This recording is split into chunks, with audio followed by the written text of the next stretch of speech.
graphic designer တွေကိုပတ်စံအများကြီးပေးပြီးငားနေတော့ငါအလုပ်ရှောက်ဖို့ပဲဖြစ်ဖြစ် online မှာပစ္စည်းလေးတွေရောင်းဖို့ပဲဖြစ်ဖြစ် poster တစ်ခုလိုအပ်လာပြီး CV တစ်ခုလိုအပ်လာပြီးဆိုလို့ရှိရင်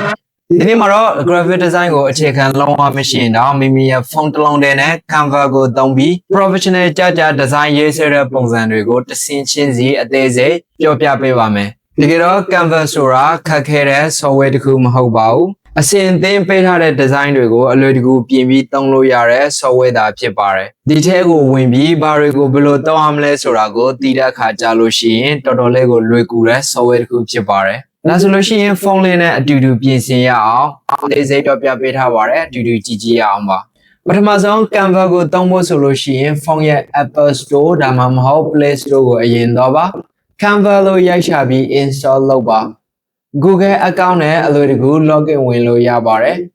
ဒီနေရာမှာတချို့ကပတ်စံပေးရမှာဆိုရင်တဲ့အတွက်တွန်းဆုပ်တော့တတ်ကြပါတယ်တကယ်တော့ Canva ရဲ့80%လောက်ကကျွန်တော်တို့ free သုံးလို့ရတာဖြစ်ပါတယ် software တွေကို login ဝင်တဲ့အခါမှာလည်းမိမိအမြဲတမ်းသုံးနေတဲ့ software တစ်ခုတည်းကိုပဲသုံးမှဆိုရင် computer မှာပဲသုံးဖုန်းမှာပဲသုံးဘယ်နေရာပဲရောက်ကိုရေးဆွဲထားတဲ့ design တွေကိုအလွယ်တကူ UTB ပြင်ဆင်လို့ရမှာဖြစ်ပါတယ်ကျွန်တော်တို့ software ကိုတွင်ပြီးတော့ပြီဆိုလို့ရှိရင်တော့နောက်တစ်ပိုင်းအနေနဲ့ templates တွေကိုယူသုံးပြီး mini byte အတွင်း design ဆွဲတဲ့ nit ကိုပြောပြပေးပါမယ်အရာရာကိုအစားအနေဆွဲနေကြရမလို့ပါဘူး Canva ရဲ့ search bar မှာကိုလိုရှင်တဲ့တောင်းရာကိုရိုက်ချလိုက်ရုံပါပဲပထမဆုံး Canva ရဲ့ home screen မှာရှိနေတဲ့ search bar ထဲမှာ Facebook post ဒါမှမဟုတ် sale promotion လို့ရိုက်ချလိုက်ပါဒီထဲမှာ design ပေါင်းများစွာကြားလာပါလိမ့်မယ်အဲ့ဒီထဲကမှ crown ပုံစံမပါတဲ့ free template တစ်ခုကိုရွေးပါစာသားပေါ်မှာနှိပ်ပြီးကိုလိုရှင်တဲ့စာသားတွေကိုအပြောင်းလဲလုပ်လို့ရပါတယ်အောင်နာက font နဲ့ color ကိုလည်းမိမိစိတ်ကြိုက်အရောင်တွေကိုပြောင်းလို့ရပါတယ်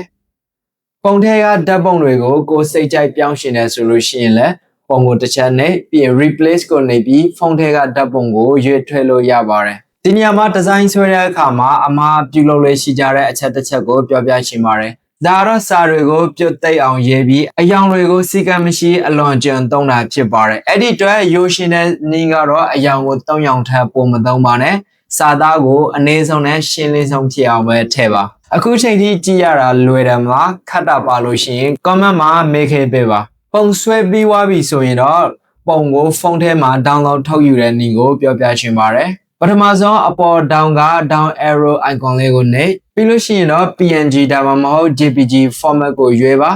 save နှိပ်လိုက်တာနဲ့ဖုန်းရဲ့ gallery ထဲကိုတန်ရောက်ရှိတော့မှာဖြစ်ပါတယ်ကွန်ပျူတာမှာဆိုလို့ရှိရင်လည်း file explorer ထဲက download ထဲကိုရောက်တော့မှာဖြစ်ပါတယ်ဒီလိုလဲစဉ်းစားကြည့်ရအောင်ပါ company တစ်ခုဒါမှမဟုတ် site တစ်ဆိုင်မှာအလုပ်လုပ်တဲ့ကိုမြတ်ဆိုတဲ့လူငယ်လေးတစ်ယောက်ရှိပါတယ်သူတို့ဆိုင်မှာ promotion လုပ်ဖို့အတွက် poster တစ်ခုလိုလာတယ် manager ကဘယ်သူ poster တစ်ခုဆွဲတတ်တယ်လဲလို့မေးလိုက်တဲ့အခါတခြားသူတွေငြိမ်နေချိန်ကိုမြတ်က Canva နဲ့7 မိနစ်လောက်အတွင်းလာလာပပ poster တစ်ခုကိုဆွဲပေးလိုက်တယ်ဆိုရင်ဘာဖြစ်မှန်းထင်လဲ manager ရဲ့အမြင်မှာကိုမြတ်ဟာတာမန်ဝါထမ်းတစ်ယောက်မဟုတ်တော့ပါဘူး digital scale ရှိတဲ့အားကိုးရတဲ့သူတစ်ယောက်ဖြစ်သွားပါပြီဒါဟာရာထူးတိုးဖို့နဲ့ဝင်ငွေတိုးဖို့အတွက်အခွင့်အလမ်းပဲဖြစ်ပါတယ်တကယ်လို့ကျွန်တော်တို့အနေနဲ့လည်းအစားကနေပြန်စားရမယ်ဆိုရင်တော့ဈေးကြီးလွန်းတဲ့ graphic design တွေတက်ဖို့ပတ်စံမရှိဘူးလို့ညည်းနေမယ်အစား Canva တို့လို free ပေးတဲ့ software တစ်ခုကို download ဆွဲပြီးစမ်းကြည့်နေမှာပါ။ Review ဟာလည်းအများကြီးမလိုပါဘူး။စာလုပ်ကြည့်ရတာပဲကျွန်တော်တို့ကိုတခြားသူတွေထက်ရှေ့တလန်းတာနေစေမှာဖြစ်ပါတယ်။တကယ်တော့ခက်တာဘာမှမရှိပါဘူး။စမ်းပြီးစာလုပ်ကြည့်ဖို့ပဲလိုတာပါ။ဒီနေ့အတွက်အိမ်စာလေးပေးရှင်ပါတယ်။ Number 1ဖုန်းထဲမှာ Canva app ကို download ဆွဲထားပါ။ Number 2 free template တစ်ခုကိုသုံးပြီးမိမိရဲ့နာမည်ပါတယ်ဒါမှမဟုတ်မင်္ဂလာပါဆိုတဲ့စာသားကိုရိုက်ထည့်ပါနံပါတ်3နဲ့ပြီးတော့တဲ့အခါမှာအဲ့ဒီပုံကို export ထုတ် download ဆွဲလာပြီးဒီ post ရဲ့ comment အောက်မှာဓာတ်ပုံနဲ့အတူပြီးပါပြီဆိုတော့စာသားလေးရေးခဲ့ပေးပါဒါကမိနစ်ပိုင်းပဲကြာတာမို့လို့အခုချက်ချင်းဒီနေ့ပဲလုပ်ပြီး comment ရေးခဲ့ပေးပါဒီဗီဒီယိုလေးကအကျိုးရှိရဆိုရင် comment မှာ Canva လို့ရေးသားခဲ့ပေးပါနောက်ထပ် Canva ကို Pro version 3နည်းတွေနဲ့ဖုန်းနဲ့ banner တွေအစင်မြင့်ရေးဆွဲနည်းတွေကိုနောက်ထပ်ဗီဒီယိုမှာဆက်သင်ပေးတော့ပါမယ်